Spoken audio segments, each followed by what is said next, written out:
Assalamualaikum warahmatullahi wabarakatuh. Waalaikumsalam. Apa kabar lu? Sehat lu? Sehat. Apa kabar bang? Alhamdulillah apa sehat. kabar bang? Apa kabar bang? Alhamdulillah. Ayo bang ya. Yuk ganti-ganti dah balik lagi kita di Iko Brito. Entah Apa-apa. sama saya Mat Play dan Saya Dimas Sultan. kami nak nyampaikan beberapa berita kau kan. Ada banyak berita yang viral kata kan. Akan kami bawakan. Ya tak, jangan mana-mana tetap di Iko Brito, tak apa-apa.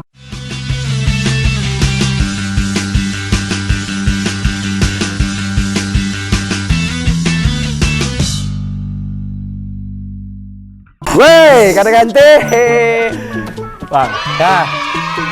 Apa tuh? Apa? ada cerita. Ya, ada cerita. Apa? Ada dosen menganiaya anak murid tak tuh, mahasiswanya. Mahasiswa yang kemarin kan? Yang kemarin di Unja tuh. Nah, yang akan kita sampaikan jadi berita nih untuk ganti-ganti. Informasi dosen yang menganiaya mahasiswa itu sekarang rupanya masih tetap diusut kasusnya. Tapi ditahan masih. Masih ditahan dan juga sudah naik ke jaksa penuntut umum. JPU ya. Nah, tapi jika tidak ada berkas sebelum diselesaikan, dia akan dikurung. Kayak mana beritanya kita tengok. Iko dia Brito. Nah, ganti-ganti. Tersangka penganiayaan mahasiswa yang juga menjadi tenaga pendidik di Universitas Jambi Unja dengan inisial DI dipastikan masih mendekam di rumah tahanan Mapolda Jambi 10 Januari 2023. Untuk diketahui, kasus penganiayaan tersebut menjadi viral karena korban merupakan mahasiswa disabilitas yang telah dilakukan pemukulan oleh seorang dosen. Nah, saat Iko, penyidik Polda Jambi telah menetapkan David sebagai tersangka dan telah ditahan selama 20 hari di rutan Polda Jambi. Akhirnya. Tapi masih diusut terus sih. 20 hari sudah di Mapolda Jambi tuh. Kasih Penerangan Hukum Kejati Jambi, Leksi Fatrani mengatakan, sampai saat Iko proses hukum terhadap tersangka masih berjalan, di mana saat Iko masih dalam tahap penyidikan dan berkas perkara sedang diteliti jaksa penuntut umum dalam waktu 14 hari. Apabila syarat formulir dan material belum terpenuhi, maka jaksa akan memberikan petunjuk pada penyidik untuk segera dipenuhi. Salah sekok syarat formil seperti perpanjangan penahanan 40 hari oleh penuntut umum sudah diberikan. Terkait penanganan perkara kasus penganiayaan yang dilakukan oleh dosen Unja, saat ini berkas perkara tersebut sedang diteliti jaksa penuntut umum. Apabila dinyatakan lengkap, maka akan kita P21. Namun apabila belum lengkap, akan kita beri petunjuk kepada penyidik. Iqbal, Jack TV melaporkan. Ngani ayo nih. Ayo. Iya bang. Jadi dia tuh dosen tuh lah mukuli mahasiswa beberapa bulan yang lalu. Nah kemarin gini tuh dia terkurung dalam tuh kan. Cuman akhirnya diusut kasusnya terus. Upaya dia terkurung di di Mapolda. Oh sudah ya. Tapi kemarin tuh klarifikasi kan. Klarifikasi. Apa tuh? Ya, tetap diusut, dia tetap kasusnya tetap dijalankan, hukuman tetap dijalankan. Tapi tetap kurang ya. Cuman ini jasa penuntut umum masih untuk menindaklanjutin berkasnya untuk menjadikan P21. Tapi jika belum P21, hukumannya akan diperpanjang lagi selama 40 hari. Tahanannya? Jadi berapa hari? Ininya si dosen ini yang ditahan. Tahanannya dihukum aja mana? Dia tahan. Iya. Nah, jadi itu dia bang. Semoga juga kasus ini tetap terus diusut ya. Yo. Kamu kayak berita kedua kok ada apa tuh? Nah, berita kedua kok. Apa dia? Sampah di Muaro Jambi meningkat. Volume sampah di Muaro Jambi meningkat. Sampah? Pasca tahun baru. Sampah masyarakat? Bukan beda. Emang sampahnya sampah. Yang mana berita Nih. Video berita Nah, Iko dia intensitas sampah di wilayah Kabupaten Muaro Jambi pasca pergantian tahun baru 2023 meningkat signifikan. Terkait hal ini, Dinas Perumahan Rakyat dan Pemukiman atau Perkim Muaro Jambi menyebutkan meningkatnya jumlah sampah tersebut terjadi di hampir seluruh wilayah di Muaro Jambi. Kepala Dinas Perkim Kabupaten Muaro Jambi Firman Syah menyebutkan sampah yang terdapat pada pasca pergantian tahun IKO akibat adanya kegiatan masyarakat. Namun demikian yang paling signifikan peningkatannya terjadi pada tempat hiburan dan rekreasi dengan jenis sampah rumah tangga seperti kulit jagung, kotoran ayam, dan sampah rumah tangga lainnya. Sampahnya seperti tempat hiburan, kemudian tempat rekreasi. Nah itu sampahnya memang melebihi sekitar 1,5% dari biasa. Kalau tadinya dia cuma 1 ton, meningkat menjadi 1,5 ton. Kalau untuk di pasar kenaikan sekitar 2-3%, karena belanja yang tadinya hanya sebagian normal, bukan menghadapi hari raya Natal, kemudian tahun baru, maka sampah yang paling banyak itu adalah sampah organik. Sementara untuk sampah yang ada di tempat hiburan atau rekreasi jenisnya juga hampir sama, seperti sampah bungkusan makanan, jajanan, dan lain sebagainya. Untuk jumlah, jika terjadi penambahan sekitar 2-3%, yang tadinya 2 ton menjadi 2,5 ton atau 2,5 ton. Novia Putri Sanjaya, JEK TV melaporkan. Oh itu dia sampai, jadi sampah. meningkat upoy bang yo. Iya. Itu sampah-sampah apa bay ada itu bang di Mau Jambi tuh bentuk Kulit jagung, kulit jagung, kotoran ayam, kotoran iya, ayam. sama sampah jajanan snack. Oh, jadi sampah kita yang sampah masyarakat kok meningkat juga bang? Ya, kayak ini juga meningkat. Ini di Muaro Jambi meningkat. Meningkat bang. Berapa persen meningkat bang? Katanya tuh meningkat sebelumnya itu 2 ton. Yo, kini tuh jadi 2,5 ton. 2,5 ton. Dengan yang berbagai macam bentuk sampah tadi, ada kotoran ayam, sampah jagung. Itu sampah-sampah di tempat rekreasi dan hiburan. Rekreasi sama hiburan. Mau sampah-sampah di rumah tangga tadi. Banyak kan? Sampah masyarakat jangan meningkat bang ya. Iya, yang kayak gitu-gitu. Gitu. Nah, jadi itu semoga itu di pasca setelah tahun baru ini ya. Pasca tahun baru. Tahun kemarin. Iya, Mas Le. Betul tuh. Nah, selanjutnya nih. Apa tuh? Apaan tuh? Ini apa, juga Mas Le? bisa dikatakan sampah apa tidak nih? Bisa jadi. Bisa jadi. jadi. Aku kasih clue-nya nih, Bang. Apa tuh? Clue-nya tuh ijazah palsu. Bukan alamat palsu. Ayu Alamat Ting Ting palsu, tuh. Ting Ting. Terpaksa aku memakai ijazah palsu. Lagu Ini keren, Bang. beda Yudi. Ideal Pino. Ideal Diano. Ideal Pino. Nah, apa tuh? Ijazah palsu ngapo? Jadi ini ada kades yang setelah dilantik selama beberapa bulan yang lalu daerah Tanjab Barat itu Iya. menjadi terdakwa menggunakan ijazah palsu. Aduh, kades Kades. Gimana begitu kita tengok. Iko diambil saya. Hingga saat Iko sidang dugaan ijazah palsu Iko sudah 2 kali digelar di Pengadilan Negeri Kuala Tungkal. Senin 9 Januari kemarin, pihak Pengadilan Negeri Kuala Tungkal kembali menggelar sidang untuk yang ketiga kalinya. Nah, sidang sampai 3 kali kok. Sidang dipimpin Hakim Ketua Sangkut Lumban Tobing, didampingi oleh Hakim anggota Ira Oktaviana, Agnes Monica, dan panitera pengganti Andre Saputra, serta Jaksa Penuntut Umum Dani Wibowo. Sidang yang digelar di ruang Tirta yang mulai pukul 14 WIB menghadirkan para saksi pelapor yang berjumlah 3 orang, diantaranya Yuliawati Zainuddin dan Budi Utomo, serta terdakwa Rika yang didampingi oleh pengacaranya masing-masing.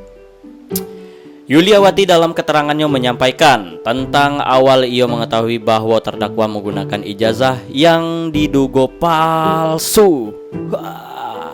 Aspal, asli atau palsu. Kepada majelis hukum, ia menyampaikan bahwa mengetahui ijazah kades terpilih tersebut palsu setelah melakukan investigasi bersama panitia usai pilkades digelar. Kayak mana tuh kadesnya pakai ijazah palsu? Usai digelarnya sidang kemarin, ia mengatakan bahwa kepala sekolah yang terdaftar dilegalisir. Beliau bukan kepala sekolah yang menjabat saat itu. Wah, jadi bukan kepala sekolah yang menjabat tuh yang melegalisir ijazah itu.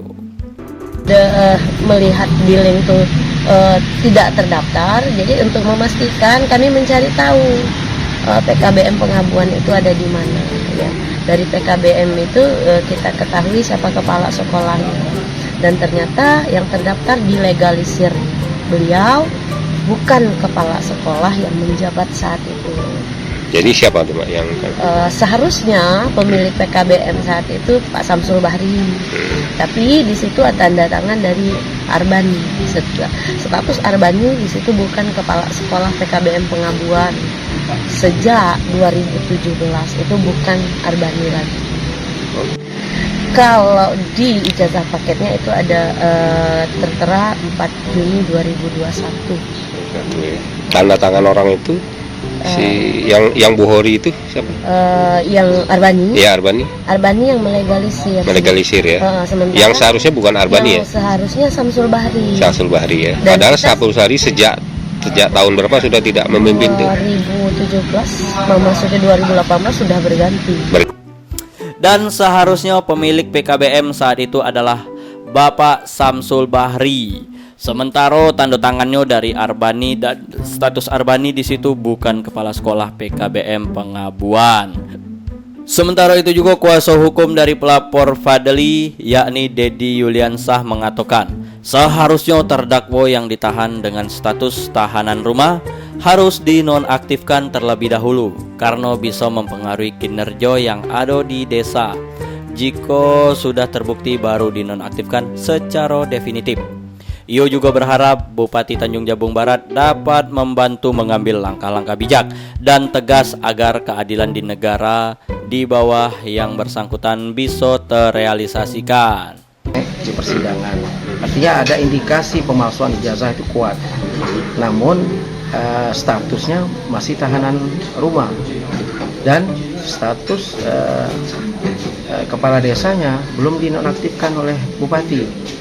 Maka kami berharap Bupati mengambil langkah-langkah bijak dan tegas agar keadilan ditegakkan, bahwa yang bersangkutan harus dinonaktifkan sebagai kepala desa. Ketahuannya setelah pencalonan. Setelah pencalonan berproses dan proses pilkades berjalan, ternyata kawan-kawan yang calon lain mencium ada gelagat bahwa yang bersangkutan menggunakan ijazah palsu. Ketahui sebelumnya Rika bersama puluhan kades terpilih lainnya dilantik oleh Bupati Tanjung Jabung Barat Anwar Sadat. Padahal sebelumnya para pelapor sudah melaporkan adanya dugaan ijazah palsu ke Mapolres Tanjab Barat. Surya Kurniawan, JEK TV melaporkan. Nah, lo balik lagi gitu lo. Nah, ganti-ganti. Balik lagi ganti-ganti gitu di Koberito kok. Entah apa-apa. Entah apa-apa. Nah, Iko ada berita kelangkaan, keributan. Keributan apa tuh? Keributan gas.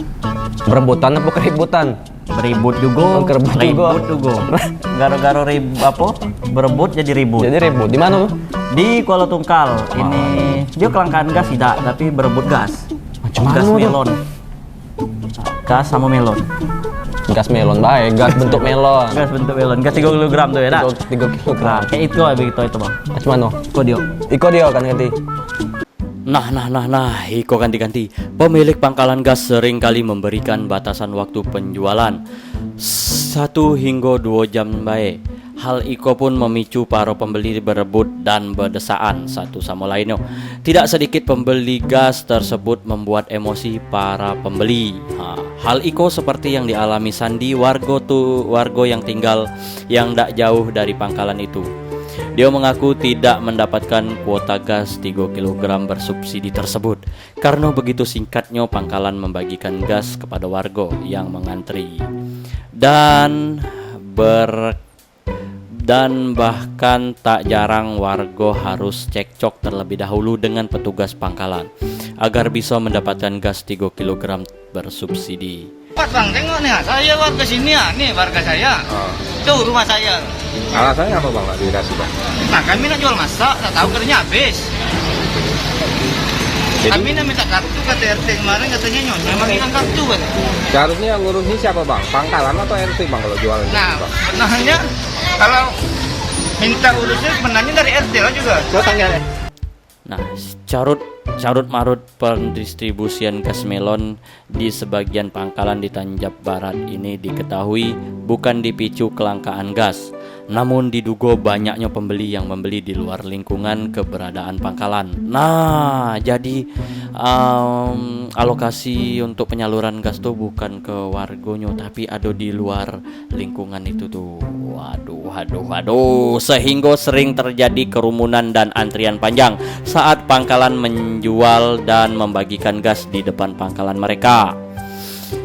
Becek, salah satu pengurus pangkalan yang mengatur pembagian dan penjualan gas 3 kg di pangkalan gas Yuneli yang berada di RT 04 Jalan Bahagia Tanjung Jabung Barat mengaku pangkalannya menjual gas 3 kg ke masyarakat dengan kisaran harga Rp20.000 hingga Rp21.000 per tabung kepada para pelanggannya.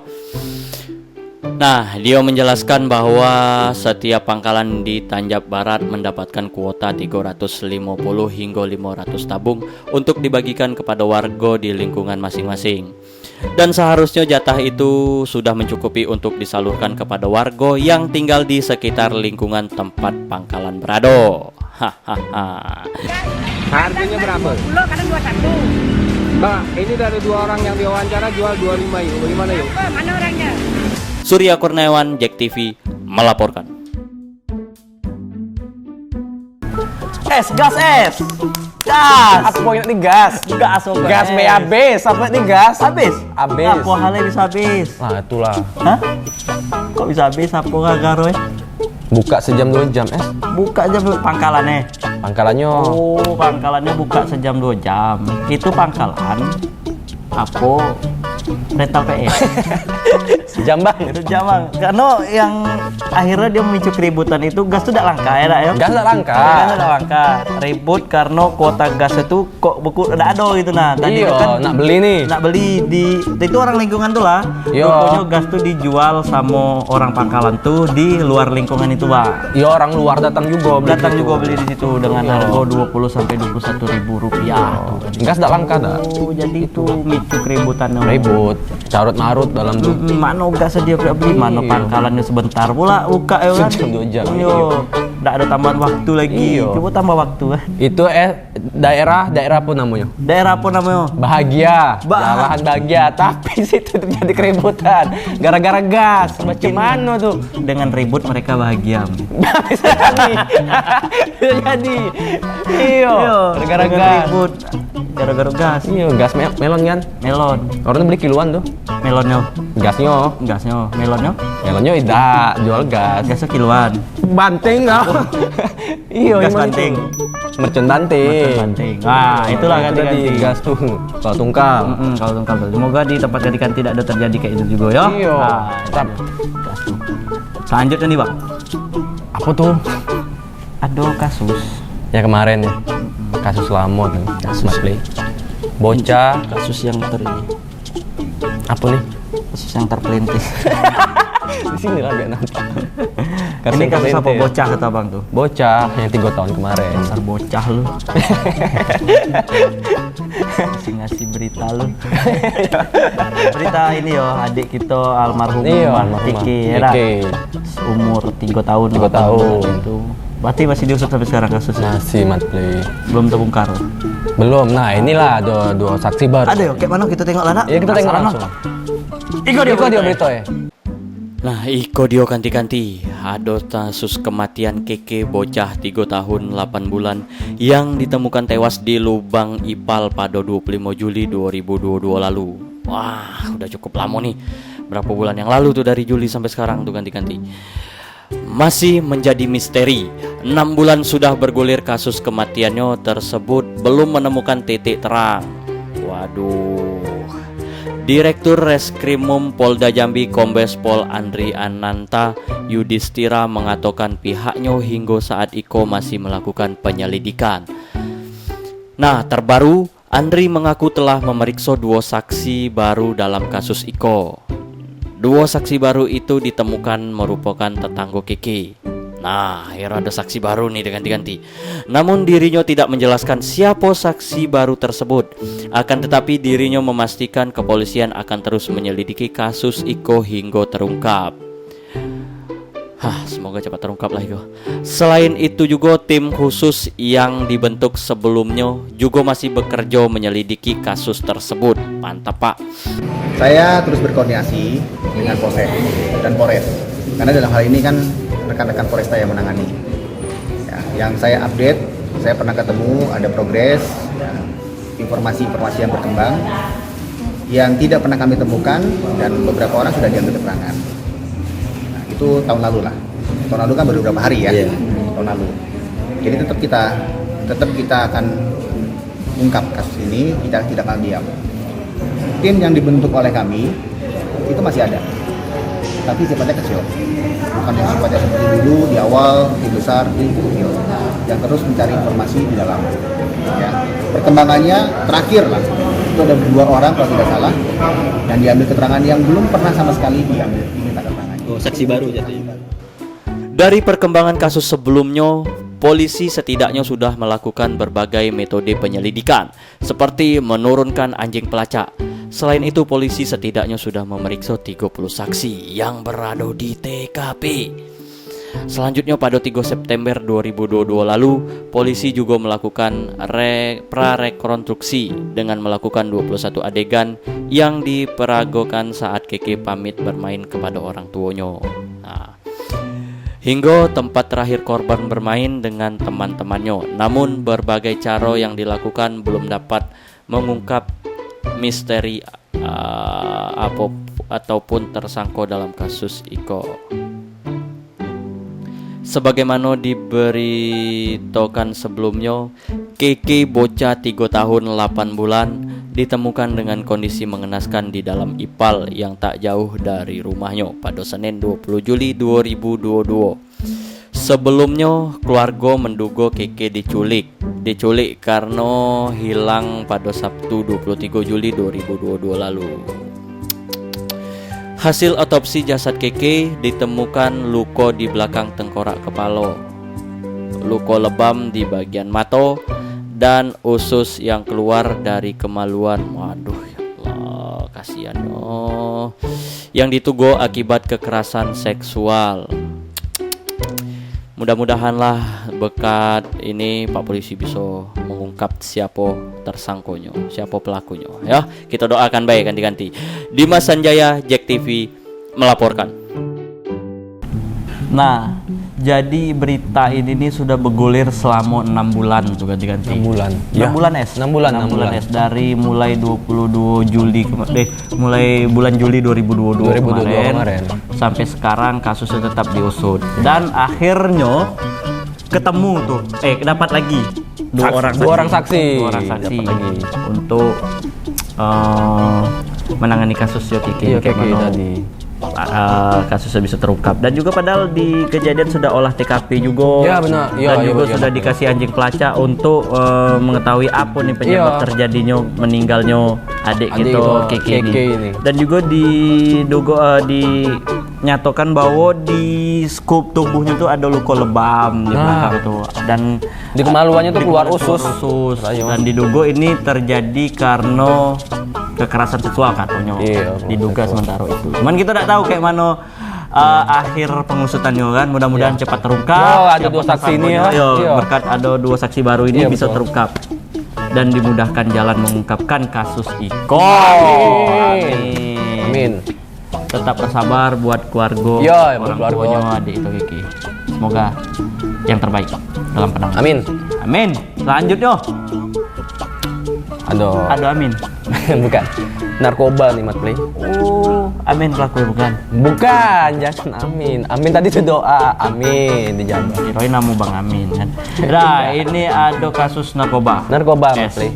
Narkoba di kasus narkoba lah pokoknya ditemukan di peredaran narkoba dalam ini ada berapa 91 gram sabu. Wah. Dan juga ganja. Ya. Itu tengok kayak mana berita ya.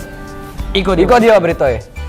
Nah, ini selama sepekan kedua di awal tahun 2023 ini di Res Narkoba Polda Jambi menangkap 8 pelaku peredaran narkotika di Jambi. Di antaranya NP, SP, GL, AG, RD, RY, RS, dan NV. Nah, itu 8 tersangka itulah 4 pengedar sabu dan 4 pengedar ganja. Adapun jumlah barang bukti mencapai 3,14 kg sabu dan 91 gram ganja yang diasumsikan nilai ekonomisnya mencapai 4 miliar rupiah. Dari beberapa tersangka yang diamankan ada beberapa yang merupakan residivis dengan kasus yang sama. Direktur Res Narkoba Polda Jambi Kombes Pol Thomas Panji Susbandaru mengatakan pihaknya akan terus berkomitmen untuk memberantas peredaran narkoba di Jambi. Sabu totalnya 3 kilo 14 kg ya. Dan ganja sebesar 0,91 kg. Kita mengasumsikan kalau sabu itu bisa menyelamatkan 5 nyawa, 5 jiwa, maka kalau diasumsikan 1 gram itu ada 5 orang, maka yang bisa kita selamatkan adalah sebesar sebanyak 15.705 jiwa. Dimas Sanjaya, JEK TV melaporkan. Oke, ganti-ganti balik lagi kita di Iko Berita. Tetap bersama saya Bat Pai dan saya Dimas Sultan. Nah, ini ada Musashi nih ganti-ganti. Apa tuh Musashi itu? Musashi nama orang, Bang. Wah, ini ada Musashi itu terduga kasus ini, Bang. Tersangka kasus pengerjaan jalan di daerah Tebo. Oh, yang di Tebo. Yo, itu sudah menjadi 2 kali. Sudah 2 kali menjadi DPO. DPO ya? Oh, ini kata belutnya orang. Waduh. Aduh, licin sekali. Yang mana berita kita tengok. Iko dia berita ya.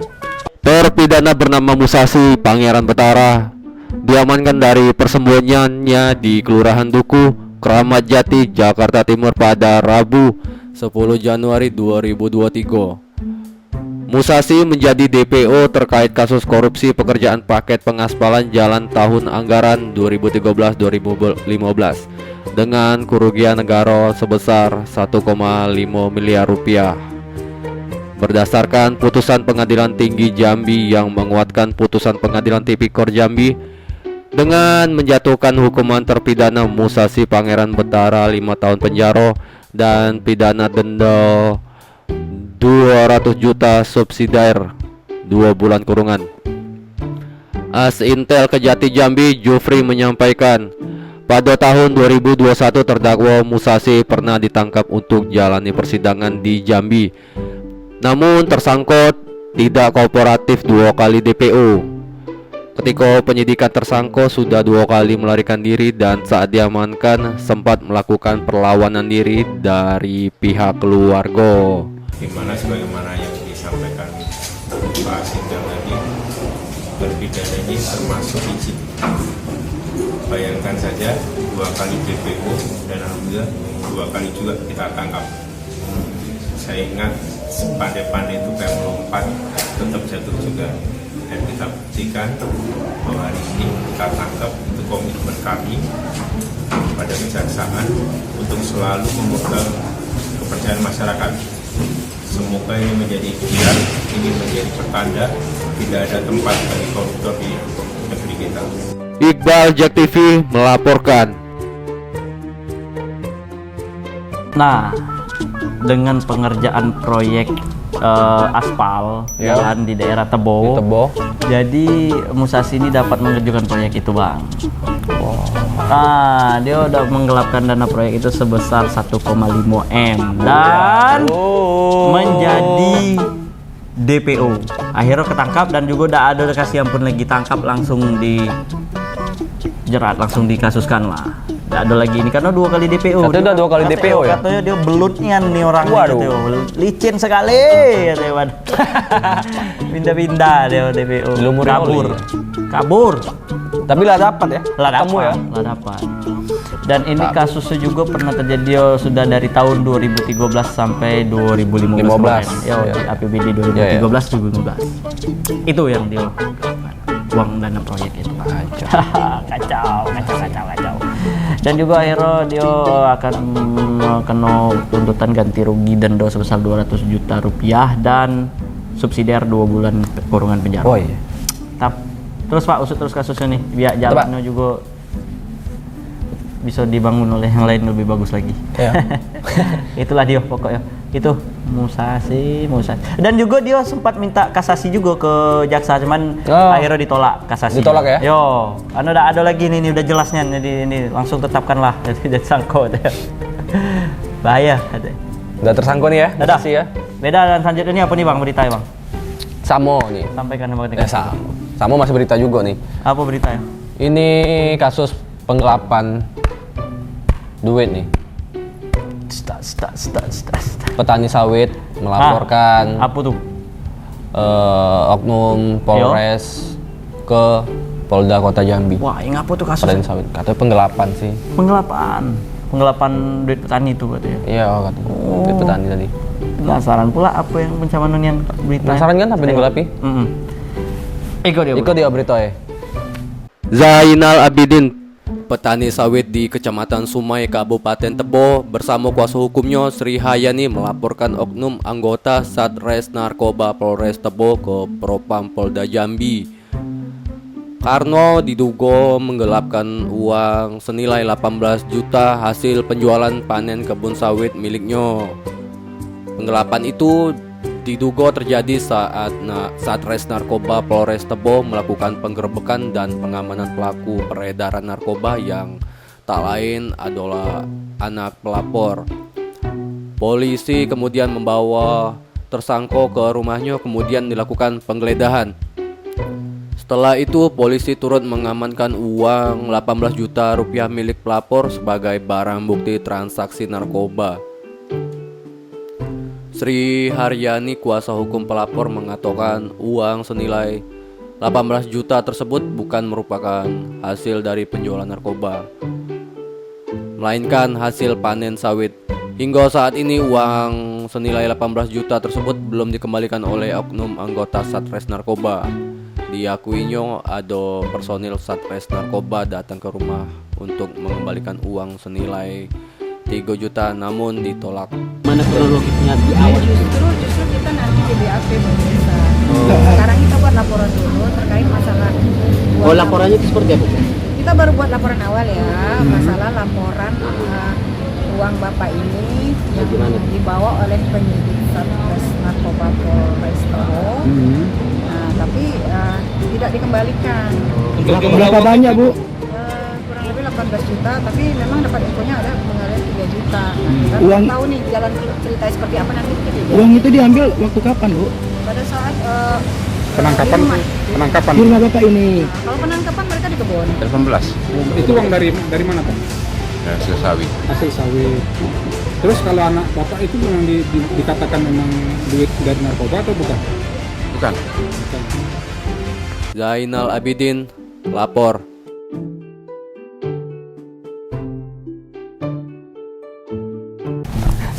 Ganti. Balik lagi kita di Kobriton. Apa-apa. Jangan sampai kau gantung cerita cintaku. Nah, ini ada kasus gantung, Bang. Apa itu gantung?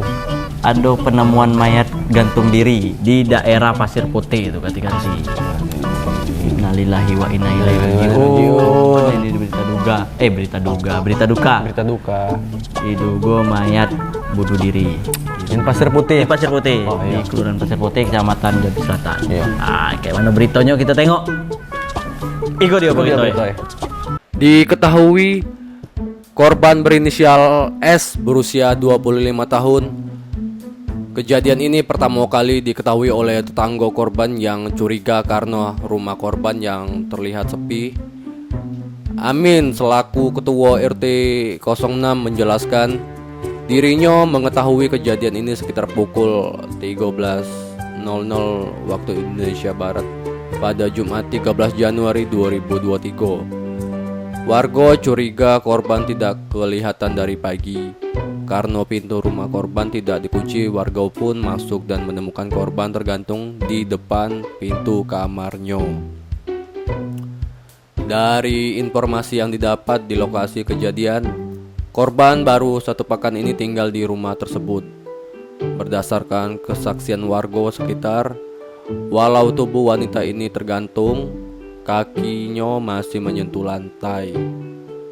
Selain luka di bagian leher, diketahui juga ditemukan adanya lebam pada bagian kaki korban. Ya, paham ya, kita dapat informasi dari warga setelah habis Jumat jam 1 lewat sudah kondisinya dan meninggal, sudah tergantung meninggal dan Ini korbannya perempuan atau laki-laki, Bang? Perempuan. Sekitar umur berapa ya, Bang? Sekitar 25-an. 25 tahun. Ya. Statusnya? Nikah siri. Oh, nikah siri. Ya, nikah siri. Untuk saya ini waktu kejadian nih dia sama siapa nih, Bang? Sendirian. Sama sendirian. Sementara itu, Kapolsek Jambi Selatan AKP Suhenri saat dikonfirmasi membenarkan kejadian tersebut. Dan saat ini jenazah korban sedang dilakukan visum. Suhenri menambahkan status korban adalah istri siri dan saat ini suami korban bernama Beni sedang dimintai keterangan di Mapolsek Jambi Selatan. Dimas Sanjaya, Jack TV melaporkan. Itu dia berita itu. Jadi ada penemuan mayat di dalam pasir putih itu, Bang. Bunuh diri ya? Bunuh diri mayat. Bunuh diri tidak mayat. Serius sih, tapi masih menyentuh lantai tadi kakinya. Hil yang mustahil kayak itu. Hil yang mustahil ini nih kalau bunuh diri. Bunuh diri, Bang. Jelas itu dia tergantung. Dia tergantung, tapi kakinya nyentuh lantai, mat play. Jadi pertinyi ini gantung diri kok ngapo nyentuh lantai gitu yo. Iya, bisa jadi pertinyi ini. Hil yang mustahil itu. Cuman kan polisi tetap mengusut baca mano hasil otopsinya nih, Bang. Hasil otopsi kayak mano hasilnya bisa terjadi memang diindikasi ini bunuh diri atau terindikasi juga sama kejadian kekerasan. Dipisum kan berarti kan? Berarti kalau dipisum kekerasan atau iya. Ada penganiayaan lah. Cuman kan sementara kita tengok memang itu terikat dan bunuh diri. Iya. Warga menemukan yo. Tapi yo? Kakinya nyentuh lantai. Bisa baik lah. Bisa jadi ya, bisa jadi. Nyentuh lantai kan. Nah, kita tengok bela kayak mana hasil visumnya, itu tunggulah berita selanjutnya tuh. Diusut berarti ya? Diusut. Apa yang pasti terjadi? Apa yang sebenarnya terjadi? Ini jadi pertanyaan kok. Kamu nanya? Kamu jawab. Ada? Inti kadang-kadang inti. Oke.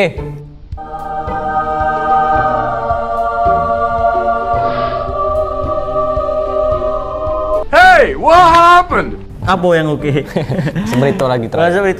Ini berita terakhir nih ganti-ganti yang memang beberapa hari yang lalu ya. Beberapa hari yang lalu kita juga sempat digemparkan dengan yang batuk-batuk dan berasap-asap. Iya, Bang, karena Gunung Kerinci sekarang sudah mulai batuk-batuk lagi. Menyemburkan abu vulkanik dan sampai sekarang masih terjadi itu. Serem. Mana beritanya kita tengok lah. Ikut dia berita. Gunung Kerinci di Kabupaten Kerinci, Provinsi Jambi sejak 2 hari terakhir mengalami erupsi. Berdasarkan data pos pengamatan gunung api di Kabupaten Kerinci, pada Rabu 11 Januari 2023, Gunung Kerinci mengalami erupsi dengan menyeburkan abu vulkanik yang diselimuti asap hitam hingga 900 meter. Kemudian pada Kamis 12 Januari hingga Jumat 13 Januari 2023, Gunung Kerinci kembali erupsi dengan mengeluarkan abu dan asap hitam dengan ketinggian mencapai 1.200 meter.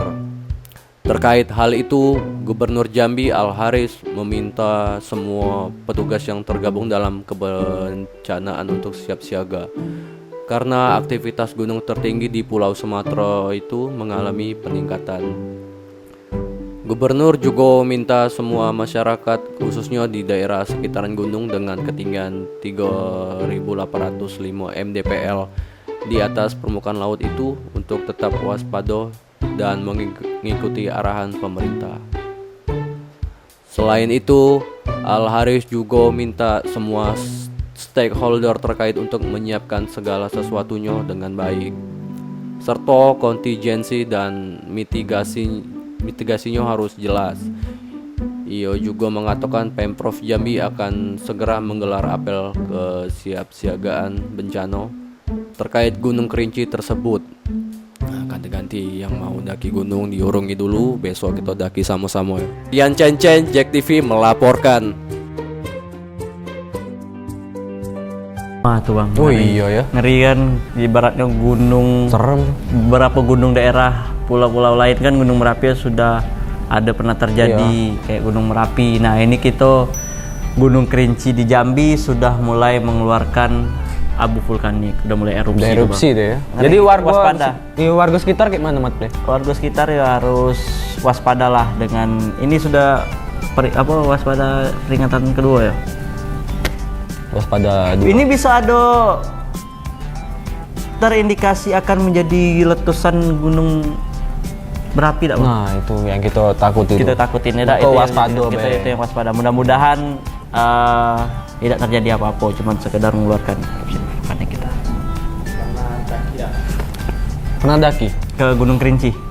Iyalah, masa. Sempat pengen mau daki Gunung Kerinci bang. Tapi ke di gunung-gunung tapi diuringi dulu lah kalau sekarang nih. diurung dulu. Ayo, dulu itu lah, juga buat niat para mendaki pendaki itu. Iya. yang memang mau melakukan ekspedisi Iya, pendakian gunung. Tujuh. khususnya ke Gunung Kerinci ya, Rak, ya. Kerinci. Untuk ditunda dulu saat ini Iya, karena sabar. bahaya, ada peringatan bahaya. Jadi Mat kemarin sempat ya? Oh, sempat Gunung Kembar. Itu kan bukan daki. Itu merajai. Itu bukan daki. Iya, ada gunung barisan bang, ibaratnya di daerah. Iya, emang. Ada Gunung Prau, Gunung Merbabu. Jadi yang Kerinci belum? Belum. Coba Trekking lumayan juga ya, Gunung Kerinci. Mantap ya? banyak orang-orang dari luar tuh emang tujuan ke Kerinci lah. Untuk mendaki. Iya, karena kan gunung tertinggi di Sumatera. Mantap, Tuh. mantap. Kerinci.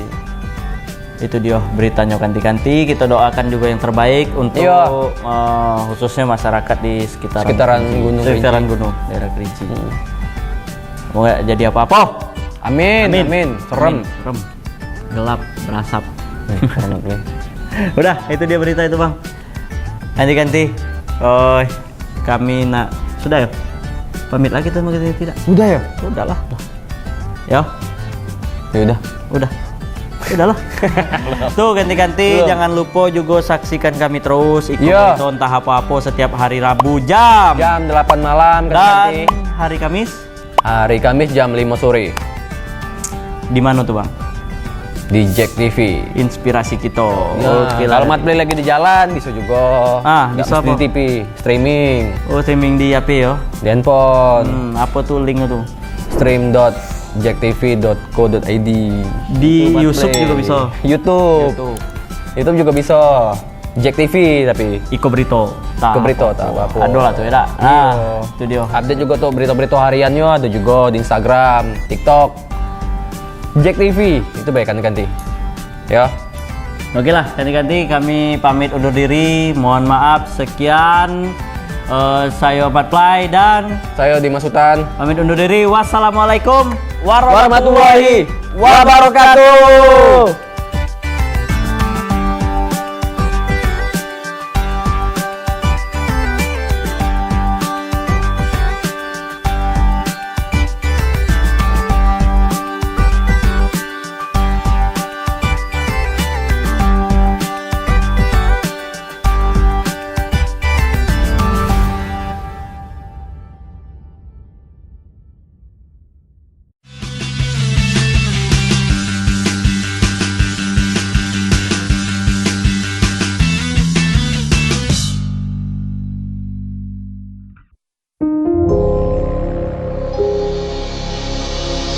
wabarakatuh.